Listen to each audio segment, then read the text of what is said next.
네, 정가 소식은 이진곤 경희대 교수, 이재경 한걸음 더 연구소 소장, 진성호 새누리당 전 의원, 백성문 변호사와 알아보겠습니다. 안녕하십니까? 안녕하세요.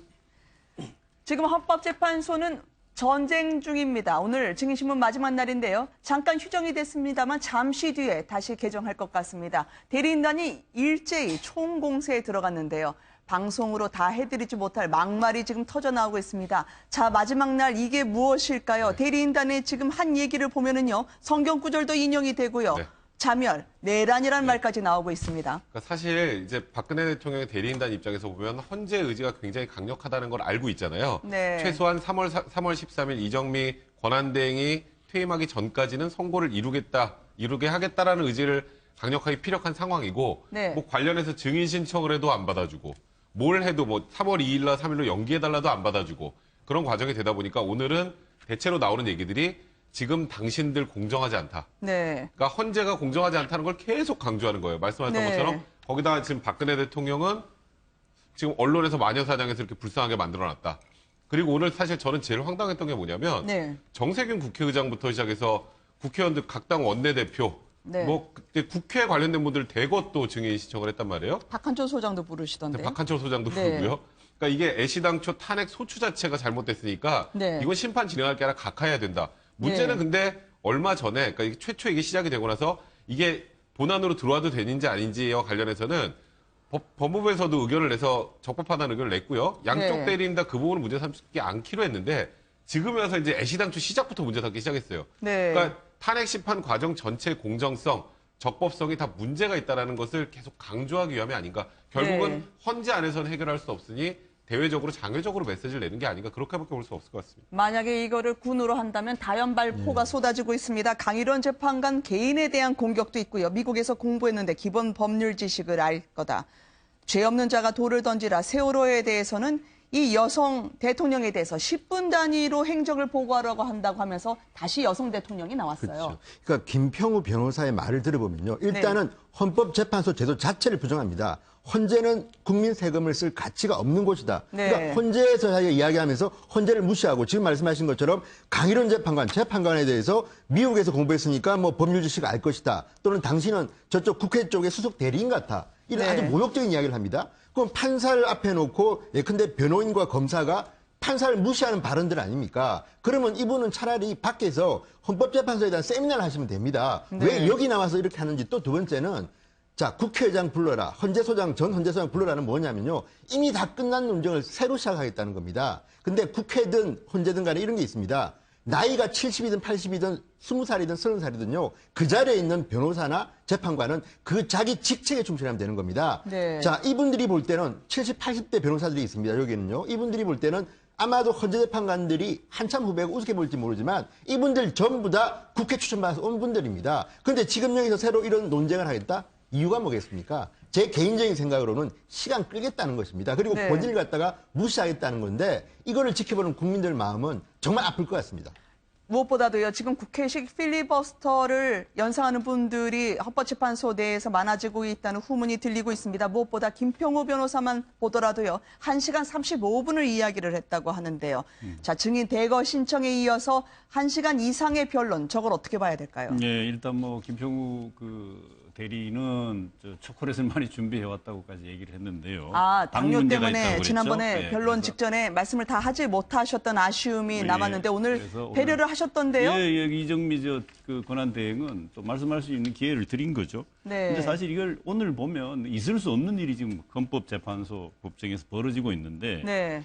이 이유는요. 앞서 지금까지 그 대통령 측 대리인단들이 쭉 해온 것은 지연 작전이었습니다. 지연 전략을 썼는데 네. 지연 전략의 하이라이트일 수도 있지만 사실은 공정성 시비가 오늘의 초점입니다. 네. 헌재의 재판 애초부터 성립 자체가 안 됐고 각하를 네. 시켜야 되는데 이것까지 끌고 왔다는 것부터 시작해서 총공세를 펴는데 그 이유는 이미 앞서 우리 백 변호사도 말씀하셨지만 사실상 헌재의 의지는 네. 3월 13일 이전에 선고하겠다는 의지가 확고하게 드러난 것을 박 대통령 대리인단 측에서 압니다. 네. 그러면 지금 할 수 있는 방법은 뭐냐?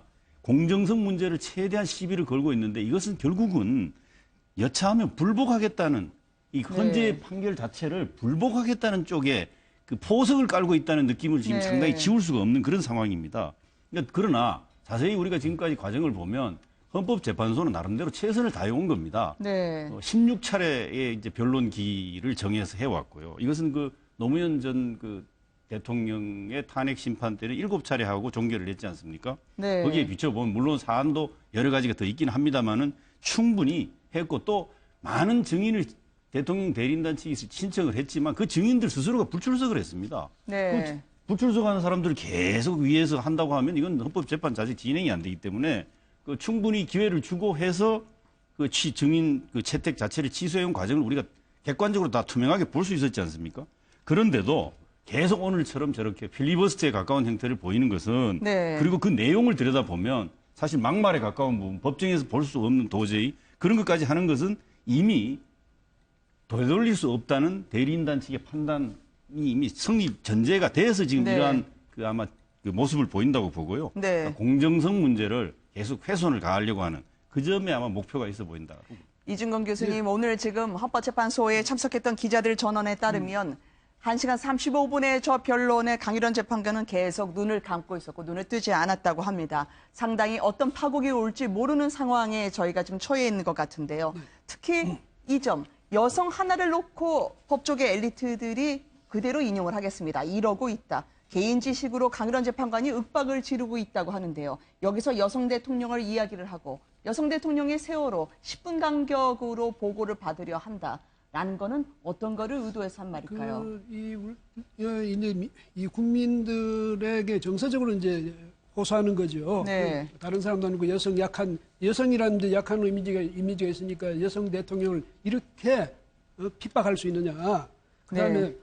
전번에도 그런 이야기 나왔어요. 10분 단위로 그런 식. 전번에도 이제 청와대에서 답변서를 내니까 그거 보고 그거 가지고 부족하다. 강일원 재판관이 더 자세히 그 내용까지 적어서 내가 내용이 없지 않느냐 뭐 이렇게 했는데 그 점에 대해서는 제가 생각할 때 박근혜 대통령 측에서도 그렇게 어필을 할 수는 있습니다. 그런데 문제는 지금 와서 이제 거의 끝난 시점에서 아까 네. 백 변호사 이야기했지만 다시 처음으로 돌리내는 그런 이미지를 인상을 주는 이런 재판 진행은요. 이것이 오히려 이 헌법재판관들을 어떻게 난처하게 만드느냐 하면 네. 그러면 헌법재판관들이 그 대리인단 측의 압박에 의해서 그러면 만약에 기각이 나왔다 그러면 압박에 의해서 기각한 것밖에 더 됩니까? 그래서 뭐 태극기 집회나 촛불 집회나 또 네. 야당이나 또 대리인단 측이나 박 대통령 측이나 사실은 헌재 넘어간 그 순간부터는 헌재가 해가는 것을 조용히 지켜봐 줬어야 되는데 네. 양측이 완전히 이것을 압박을 가하듯이 해가지고 헌재 우리가 원한 대로 만약에 그런 판결을 안 내리기만 해봐. 네. 우리가 가만 참나. 이래 되거든요. 지금 말씀하셨듯이 이것도 마찬가지예요. 만약에 이제 이렇게 되면 뭐냐면 어차피 여기서는 우리가 진다는 각오를 하고 나중에 두고 보자. 네. 어디서 두고 보냐. 광장에서 두고 보자. 이렇게 되면요. 네. 이 헌재 재판의 결과가 그게 끝이 아니라 오히려 그것이 또 다른 갈등의 시작, 대립의 네. 시작이밖에 안 되거든요. 그래서 이럴 때일수록 좀 모두가 좀 진정하는 그런 모습을 좀 보여주면 좋겠는데 참 근데 안타깝네요. 네. 김평우 변호사를 좀 비판하지 않을 수가 없는 게 이런 네. 말씀을 하셨습니다. 무고한 박 대통령을 쫓아내 조기 대선을 통해서 정권을 잡기 위한 것이라면 국정농단이 대역죄라 그랬는데 자 지금 김평우 변호사가 해야 될 게 뭡니까? 무고한 박 대통령 그러니까 박 대통령이 무고하다는 사실을 갖다 입증하는 게 이분이 할 일입니다. 네. 지금 여기는 정치 장소가 아닙니다. 그런데 이분은 이와 비슷한 발언을 태극기 집회에도 직접 했습니다. 그렇다면 뭡니까? 광장에서의 발언과 법정에서의 발언은 달라야 됩니다. 법정에서의 발언은 논리적이고 왜 박근혜 대통령이 무고한가에 대해서 입증을 해야 되는데 지금 이분들이 발언들을 보면 자 협박입니다. 이런 식입니다. 재판관 8인으로 만약에 임용을 하든 기각을 하든 거의 국가는 내란 상태가 된다. 그러면 만약에 이분들처럼 해서 연기해서 7명이 하면 어떻게 될까요? 더 심한 내란 상태 되는 거 아닙니까? 그러니까 이게 지금 논리라기보다는 마치 정치적 발언과 협박에 가까운 건데 이런 식으로 판을 끌어간다? 그러면요 앞으로 대한민국의 민주주의는 어떻게 됩니까? 민주주의라는 것은 생각이 다르면 인정하는 데 시작해야 되는데 지금 이분들은 전제가 박 대통령이 무고하다는 전제에 이렇게 논리를 전개하면요 이분들에게서 우리 법조인들이 뭘 배우겠습니까? 자, 지금 말씀하시는 순간에요. 헌법재판소가 다시 휴정 직후에 개정을 했다는 소식이 전해지고 있습니다. 송곳 질문으로 유명했던 강일원 재판관이요. 편파적이라고 하니 짚고 넘어가겠다. 조목조목 지금 대리인단을 향해서 반격에 나서고 있다는 소식인데요. 무엇보다 이정미 권한대행은 재판의 신뢰를 훼손하려는 시도, 우려를 표명한다고 오늘 누누이 강조를 했었습니다. 이 장면을 먼저 보여드립니다. 재판의 신뢰를 훼손하려는 여러 시도에 대하여 다시 한번 매우 우려를 표합니다.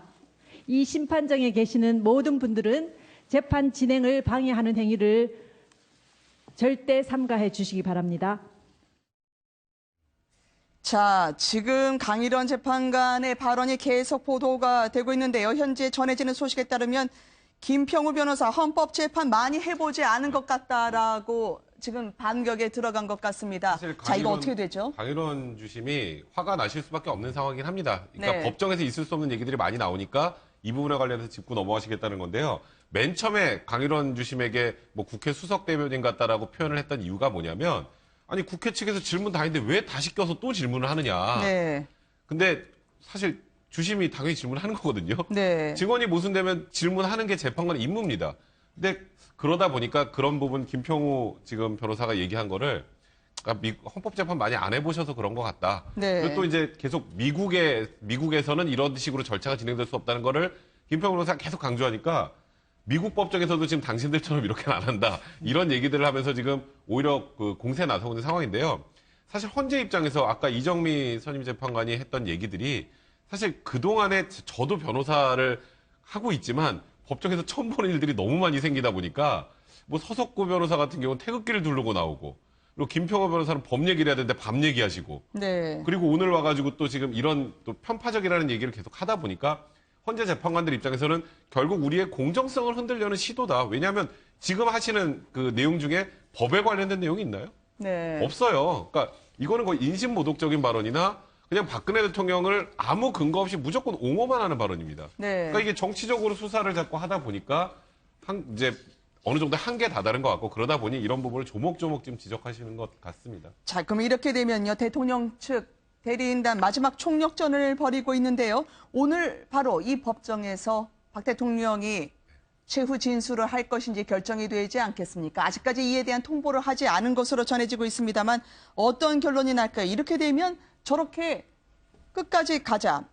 박 대통령의 출석이 사실상 무산이 되지 않을까라고 하는 판단이 들기도 합니다. 사실 제가 말씀드렸던 것처럼 지금 헌법재판소 재판관들은 3월 13일 이전에 결론을 낼 것이라는 것을 거의 확고하게 의지를 보여주고 있습니다. 네. 그러면 박근혜 대통령의 출석 여부도 지금 일단 저쪽 박근혜 대통령 대리인단 측에 먼저 공을 넘겨놓은 거예요. 네. 나오실지 먼저 알려달라.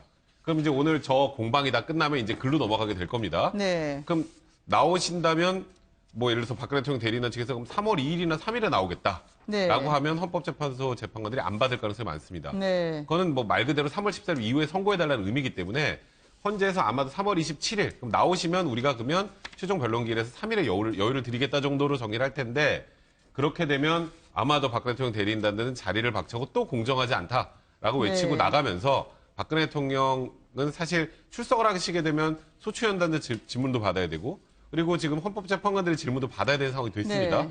그런 위험을 감수하고 13일 이전에 선고되는데 나오실 가능성은 제가 보기에 그렇게 높아 보진 않습니다. 네. 이거 탄핵 심판이 북한에서나 있을 법한 정치 탄압이라고 오늘 이야기를 했는데요. 예.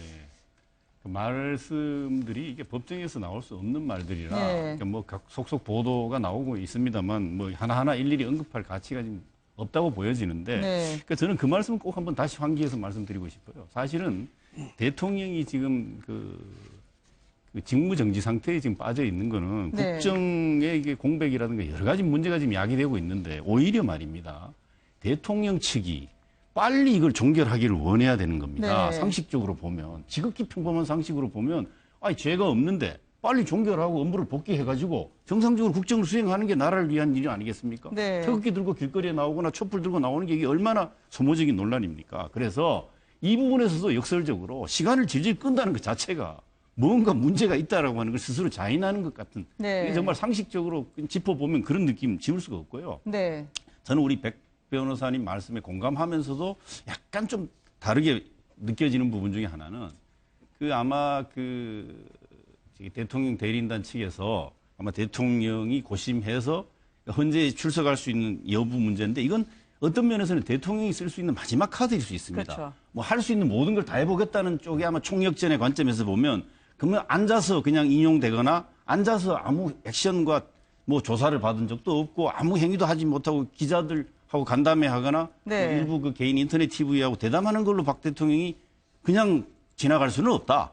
자신의 입장을 밝히려고 하는 장으로서 열린 부분을 네. 비록 한 3월 2, 3일로 요구를 하겠지만 물론 이렇게 한다고 해서 헌재는 받아주지 않을 것이고 2월 27일이나 28일까지 네. 제가 보기 유력하게 27, 28일 중으로 아마 잡아서 다시 통보할 가능성이 있고 이때쯤 한번 출석을 해서 네. 박 대통령이 자신의 입장을 최후에 한번 밝힐 가능성 저는 이쪽이 여전히 남아있는 그 아마 박 대통령 측의 카드이지 않을까 이렇게 좀 생각합니다. 끝까지 지연 작전을 벌이지 않는 한 오늘 중에는 박 대통령의 출석 여부가 나올 것으로 보입니다. 마지막 증인 신문 아니겠습니까? 오늘 출석했던 안종범 전 수석의 증언에 따르면 박 대통령에게 포레카라고 하는 이 포스코 아래의 광고회사를 제대로 인수하지 못했다고 해서 많이 혼났다고만 들었다. 그런데 글쎄요. 우 전 수석처럼 이제는 내가 대통령의 말씀을 제대로 받들지 못한 바보 전략은 아니겠죠. 대통령의 말씀이 상당히 강경했다는 투로 이야기를 하던데요, 의원님. 그러니까 지금 네. 보면요. 우병우 전 수석은 대통령님의 말씀을 잘 받들었는데 네. 구속 안 됐습니다. 그런데 안종범 전 수석은 대통령님의 말씀을 잘 들었는데 구속됐습니다. 그 차이가 뭐겠습니까? 제가 볼 때는 일단 안종범 전 수석은 지난번에 어떤 그 녹취, 박채윤 씨와의 녹취 파일도 나왔지만 본인이 네. 자기 양성을 좀 한 것 같습니다. 그리고 네. 여기서 오늘 분명히 드러난 것은 그겁니다. 대통령의 지시를 받아서 최순실이가 관련했는지는 제가 모르겠습니다만 대통령의 말씀을 듣고 민간 회사의 인사에 관여해서 누구를 취직시킨 거는 안종범 수석이 인정을 했습니다. 그리고 포레카 강탈도 오늘 차은택 씨 재판에서도 이제 비슷한 이야기들이 나왔는데 거기에 따르면 적극적으로 안 수석 이름을 팔아도 좋다고 안 수석이 말한 겁니다. 네. 그렇다면 이거는 자 성성과 콘텐츠 진흥원장까지 동원돼서 묻어버리는 수도 있다더라. 세무조사도 할 수 있다더라. 거의 조폭 같은 협박을 하면서 거기에 플러스 자 내 말이 못 믿어오면 안 수석도 관계되어 있다는 걸 이야기한 겁니다. 그렇다면 제가 볼 때는 총체적으로 박 대통령 지시를 받아서 경제수석이 경제는 안 살리고 민원에 개입한 건데 네. 저런 것들이 헌재에서 이야기하는데 왜 헌재에 나와 있는 대통령 측의 변호인들은 저런 부분에 대해서 반박을 해야지 왜 자꾸 헌재 타령하고 재판관 타령만 하는가. 이게 제가 볼 때는 법리적으로 지금 대통령 대리인단이 문제점이 바로 이것이라고 저는 봅니다. 네. 사실 저 정도 되면요. 원래 보통 감치시킵니다. 변호사들도. 아, 네. 근데 지금도 이정미 지금 재판관은 새로 참여한 변호사들 재판 모욕적인 발언하는 거 유감스럽다 정도 입장 표명만 하고 계시는 건데 네. 지금 참고 있는 이유는 하나예요. 거기서 만약에 감치 명령하면 또 공정성 문제가 불붙을 수 있으니 그냥 일단 참고 있는 건데 사실 재판부를 향해서 하는 저런 모욕적인 언사는 정말 변호사로서 해서는 안 되는 발언입니다. 정말 안타깝습니다. 네. 자, 지금 수사 그리고 헌법재판소 오늘 시간이 갈수록 마지막 한 수를 남겨두고 있는데요. 절묘한 수를 행사했던 이 사람이 요즘 수사 기사에서 속속 등장하고 있습니다. 장시호 씨, 일명 특검의 특급 도우미라고 하던데요. 청문회에서는 이모를 따랐을 뿐이라는 해명을 했는데 이 사람의 기억력, 미래 예측 능력까지 특검이 단단히 도움을 받고 있는 모양입니다. 일단 당시의 이야기 들어보시겠습니다. 최순실 이모 아이디어였습니다. 최순실 이모님께서 이거를 만들라고 얘기를 해서 지원서를 만들어서 드렸고 저는 최순실 씨가 지시를 하면 또 따라야 되는 입장이고 또 이모인데다가 뭐 거슬릴 수는 이 관련 스쳐 지나갈 법한 4자리 휴대폰 끝자리를 기억하고 이것의 발원지가 청와대라는 것까지 특검을 도왔다는 장씨였습니다. 브레인이라고 하더니 진짜 재간둥이었던 모양입니다. 특검 입장에서 볼 때는. 정말 기억력이 좋았던 것 같아요. 네. 그러니까 지금 박근혜 대통령과 최순실 씨가 570회 이상 대포폰을 통해서, 그러니까 윤 전 행정관 명의 차명폰을 네. 통해서 통화했다는 내용이 이제 보도가 됐잖아요. 특검에서 네. 확인했다라는 건데, 그럼 이제 그 번호를 어떻게 알았느냐 관련이었는데, 최순실 씨가 이렇게 번호를 삑삑삑삑 누르는데 그 배열을 보고, 네. 이제 휴대폰에 보면 숫자 이 배열이 있잖아요. 그 배열을 보고 402땡 네. 이라는 그 뒷자리를 알아내게 된 겁니다. 그러니까 그 전화번호가 확인이 되니까 네. 그 전화번호를 토대로 해서 특검팀에서는 그러면 이 번호의 발신지가 어디인가? 네. 그러니까 기지국이 다 있잖아요. 그 발신지를 확인해 보니까 이제 청와대 경내였다라는 게 확인이 된 거고 그러다 보니까 이게 박근혜 대통령이 사용했다는 거를 이제 알게 된 거니까요. 사실 정말 말 그대로 장시호 씨가 이 특검팀의 거의 히든 카드로서 역할을 지금 하고 있는 게 아닌가 이런 얘기가 나오고 가장 큰 적은 뭐냐면 바로 네. 최측근이 가장 큰 적이거든요. 왜냐하면 가장 네. 많이 알고 있으니까 이번에도 보니까 이 에르메스 가방을 그 분신과 같이 최순실 씨가 화장실 가면서까지 들고 다닌다는 네. 이 핸드백을 누가 열어볼 수 있는 사람이 누가 있겠습니까? 그러니까 그러니까요. 장시호 정도가 되니까 이질이죠. 네. 그 정도가 되니까 열어볼 그런 이제 최측근인데 아마 제가 생각할 때는 이 장시호가 또 자기 자식을 또 밖에 나와서 보고 싶고 그립고 이런 점도 있고 개인적인 네. 그런 여러 가지 두려움도 있고 이런 게 있겠지만 아마 그동안에 정말 이 진례를 네. 최순실 씨가 정말 잘 보듬고 잘 다독거렸다면 어쩌면 아마 이런 식의 말하자면 최순실 씨 입장에서 보면 엄청난 배신을 당한 것 아닙니까? 네. 그런데도 그렇게 하진 않았을 텐데 최순실 씨나 보면 참 주변 사람 다루고 하는 거느리는 것이 너무나 잘못 거느렸다. 네. 그러니까 이제 다 터져 나오는데 장시호 씨가 그것만 했습니까? 또 태블릿 PC 또 내놨잖아요. 그렇죠. 그러니까 결정적인 증거를 이렇게 자꾸 전화번호라든지 이런 걸 다 또 그 뭡니까 이게 민정수석실 그 인사 자료까지 네. 그것까지 사진 찍어서 내놓고 이러니까 네. 완전히 그 최순실 씨 자기 이모를 꼼짝달싹 못하게 걸어놓은 것이 다른 사람이 아니고 바로 이진료였다. 이 네. 정도에서 최순실 씨도 아마 감옥에서 많은 생각을 하게 되겠네요. 이게 휴대폰을 참, 예. 숨겨놨던 비서도 장시호 씨가 최순실 씨 돈을 받았으니까 그렇게 한번 찔러보세요라니까 바로 그 비서가 모든 사실을 토해냈다는데요. 그러니까 특검 입장에서는 신받다는 느낌이었겠어요. 그러니까 특검의 이제 수사 방법까지 지시를 한 건데 네. 장시호 씨가 사건 초기에는 연대 부적 입학 의혹이 불거지면서 고등학교 학적부가 공개된 적이 있습니다. 거기 보면 네. 성적이 정말 안 좋았는데 저는 이번에 보면서 정말 학교 성적하고 머리하고 관계없구나. 왜냐하면 자, 이 전화번호를 갖다가 찍는 걸 보고 기억하는 것도 어렵지만 지금까지 그 전화번호를 기억하고 있다는 것도 놀라운 숫자에 대한 기억력이고요. 또 하나는 7월 달 이렇게 기억할지 모르지만 한 방송사 기자한테 최순실 씨가 이제 찍힙니다. 그때 손으로 이제 막 막으면서 화를 내는 장면이 있는데 그때 최순실 씨가 이제 도망친 곳이 아마도 최순덕 씨나 장시호 씨 쪽 집으로 간 것 같습니다. 네. 그때 장시호 씨가 사진을 찍었다는 건데 이미 7월 달, 그 당시에 작년 7월 달에 최순실 이모가 사고 칠 것 같아. 내가 네. 만냥을 대비해서 보험용으로 찍어놓은 것 같습니다. 그리고 이제 비서한테 보내고 뒤늦게 이제 특검을 통해서 압박을 한 건데 그렇다면 장시호 씨는 이미 작년 7월에 최순실 이모가 어마어마한 일을 저지른다는 걸 알았고 네. 그래서 보험용으로 사진을 갖다가 만든 건데 그럼에도 불구하고 장시호 씨도 제가 볼 때는 사람이 좋다고 할 수는 없는 게 그러면 네. 찍었으면 그 당시 검찰에 고발해야지 왜 가지고 있다가 본인이 힘들어지고 아들이 보고 싶으니까 뒤늦게 기억을 해낸 건지 네. 이런 부분에서 어쨌든 그 최태민 씨 일가에 대해서는 어쨌든 간에 좋은 점수를 주기가 참 힘듭니다. 절묘하게 타이밍을 잡는 파도 타기를 할 수 있는 사람일까요? 제가 아까 우리 그 이진권 교수님, 네. 교수님께서 배신 얘기를 해서 갑자기 이게 배신의 계절이 떠오르는데 네. 이 최순실 씨가 그랬어요. 그 박근혜 대통령이 자기한테 의존하는 건 박근혜 대통령의 배신 트라우마 때문이다. 뭐 이렇게 네. 말한 게 보도가 된 적이 있는데 이걸 보면 그러니까 본인도 이제 조카한테 배신을 당했고. 네. 근데 지금 가만히 한번 보면요. 흥미로운 대목이 모든 게 박근혜 대통령을 향하고 있습니다. 화살표를 그리면요. 그렇죠. 김기춘도 박근혜 대통령 지시였고. 우병우 안종범도 전 수석도. 박근혜 대통령 지시였고. 네. 정호성도 박근혜 대통령 지시였고. 우병우도 대통령 지시를 받고 했고. 최순실은 심지어 최순실이 헌재에 출석을 해가지고 모든 것은 제 잘못입니다라고 말 한마디 해주기를 어떤 면에서 박근혜 대통령이 바랄지 몰라요. 네. 근데 일부러 출석도 안 해요. 아무 말도 안 해. 내 책임이라는 말 한마디 안 합니다. 그렇다면 결국 박근혜 대통령은 자기가 가장 믿고 의존했다고 하는 사람들로부터 결과적으로 보면 또 다른 의미의 배신을 지금 당한 네. 이 지금 상황이 그렇게 돌아가고 있지 않습니까? 네타시오가 한 명도 없는 집단입니다. 이 집단이. 네.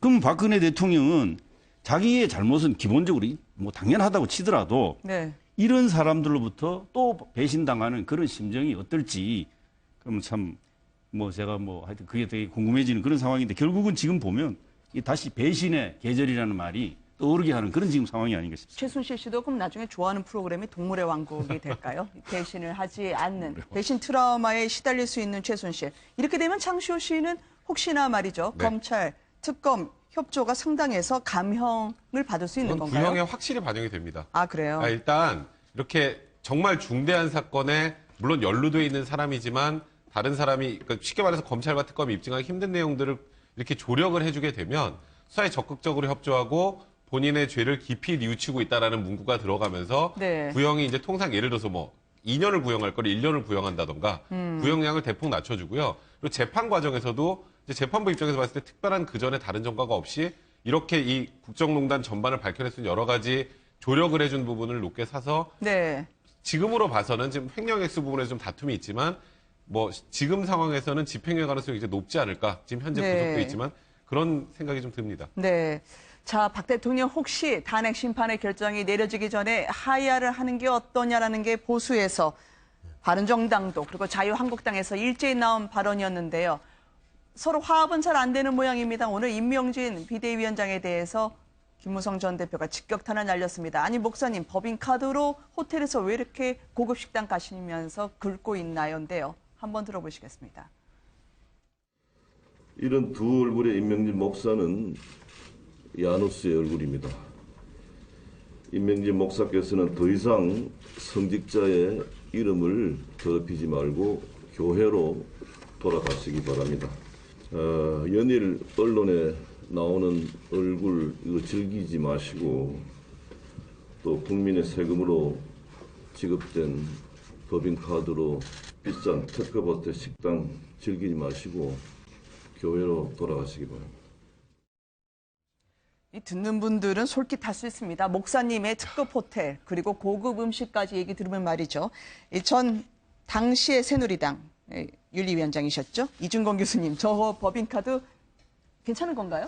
글쎄요, 저는 이제 당에 들어가서 법인카드고 뭐고 전혀 구경해 본 바가 없으니까 잘 네. 모르겠습니다만. 윤리위원장이셨어요. 윤리위원장은 저런 건 안 주거든요. 네. 그래서 안 줘서 전혀 모르겠는데, 다만 당 그 대표잖아요. 그 네. 지금 비대위원장이니까 비대위원장에 대해서 적어도 업무 추진을 위해서 네. 아마 법인카드를 주겠죠. 근데 네. 당에는 딴 돈은 모르겠지만 국고에서 나오는 돈이 있잖아요. 네. 그러니까 이분이 말하는 것도 국고에서 나온 돈 가지고 만들어준 법인카드를 가지고 다니면서 그렇게 하느냐 뭐 이런 이야기인데 뭐 네. 당무 때문에 쓰는 거야 어떻겠습니까? 근데 문제는 뭐냐면 이쪽에서 이제 임명진 저 위원장께서 네. 김무성 그 의원을 향해서 이제 네.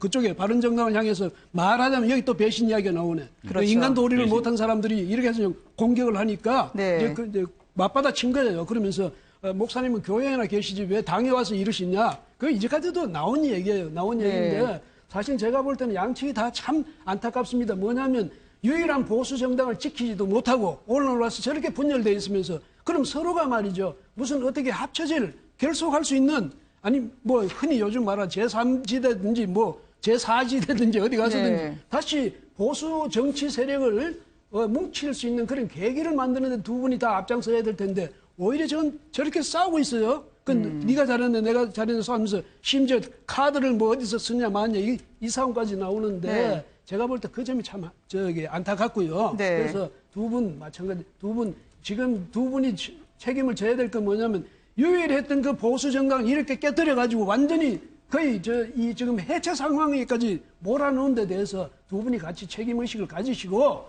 그야말로 제3당의 어디 제3지대사든 뭐 제5지대사든 10지대사든 다시 보수 정치 세력을 재규합하는 그런 네. 노력을 기울이시는 모습을 좀 보여주면 좋겠다. 이런 생각이 듭니다. 자, 말씀해 주시는 순간에 헌법재판소에서 오늘 대통령 측 대리인이 신청했던 모든 증인에 대해서 기각을 했다는 속보가 들어와 있습니다. 알만한 국회의원들 그리고 알만한 법조계 인사를 총망라해서 증인으로 올렸지만요. 헌법재판소는 이제 결심을 한 것처럼 보입니다. 자, 이 정가 소식 한두 개만 더 전해드리려고 하는데 오늘 문재인 전 대표, 이 정세현 전 장관의 김정남 암살에 대해서 우리가 뭐라 할 게 아니다라는 발언에 파문이 있었는데 이 안보, 보안 문제와 관련해서는 계속 조금씩 격가지의 문제들이 나오고 있습니다. 태극기를 잘못 걸었다고요, 오늘.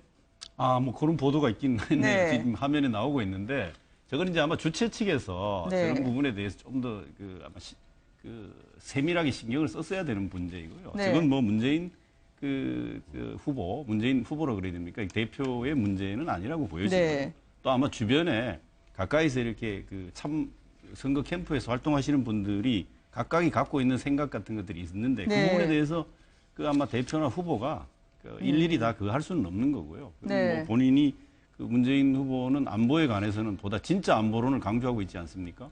그런 부분에서 여러 가지 향후에 의문이 되는 부분들, 미심적인 부분들은 적극적으로 아마 본인의 입장을 국민들 앞에 아마 설명을 하는 그런 게 좀 필요하지 않을까 이렇게 보입니다. 네. 근데 제가 볼 때는 일단 문재인 전 대표가 확실한 이제 1등 주자를 굳히기 위해서는 본인의 가장 아픈 곳을 아는 겁니다. 안보다. 지금 많은 사람들이 문재인 전 대표가 자, 미국보다 북한 먼저 가겠다는 발언 이런 걸 가지고 굉장히 비판을 하고 있습니다. 그렇기 때문에 네. 이렇게 하는 건데 이해는 하겠습니다만 그렇다면 제대로 해야 되고요. 또 하나는 정세현 전 장관의 발언은 문재인 대표도 이제 지적을 했습니다만 이건 정말 잘못된 겁니다. 왜냐하면 진실 여부가 중요한 게 아니라 북한을 편드는 듯한 발언을 한 겁니다. 이거는 문재인 전 대표의 아킬레스건이기도 한데 저는 문재인 전 대표가 그래서 이렇게 안보를 강조하는 것 자체는 안희정 지사와 경쟁에서 필요한 것이다. 다만 주변의 사람을 좀 잘 써라. 지난번 전인범 장군도 그렇고 어쨌든 왜 자꾸만 문재인 전 대표는 주변 분들 때문에 본인이 이렇게 비판을 받는가. 이 부분에 대해서는 인사 문제는 박근혜 대통령도 그것 때문에 비판을 많이 받았는데 문재인 전 대표도 아마 고민을 해야 될 것 같습니다. 알겠습니다. 오늘 함께해 주신 네 분께 감사드립니다. 고맙습니다. 고맙습니다.